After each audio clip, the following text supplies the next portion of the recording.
AP 16వ శాసనసభ speaker చింతకాయల అయ్యన్న పాత్రుడు పదవి బాధ్యతల స్వీకరణ అనంతరం మాట్లాడారు. అసెంబ్లీలో మాట్లాడేటప్పుడు ఉందాతనం అవసరమని స్పష్టం చేశారు. అందుకోసం అవసరమైతే శిక్షణ తరగతులు కూడా నిర్వహిస్తామని అన్నారు.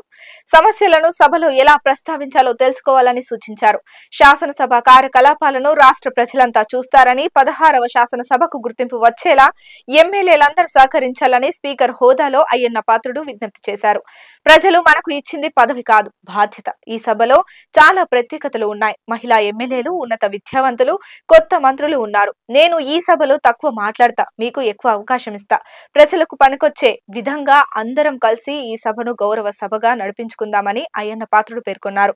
ఇక ఏపీ అసెంబ్లీ నిరవధికంగా వాయిదా పడింది. ఏపీలో కూటమి ప్రభుత్వం వచ్చాక జరిగిన తొలి అసెంబ్లీ సమావేశాలు ఇవి. ఈ సమావేశాలు నిన్న అంటే జూన్ 21న ప్రారంభమయ్యాయి. 2 రోజుల పాటు జరిగిన ఈ సమావేశాల్లో ఎమ్మెల్యేల ప్రమాణ స్వీకారం, స్పీకర్ ఎన్నిక చేపట్టారు.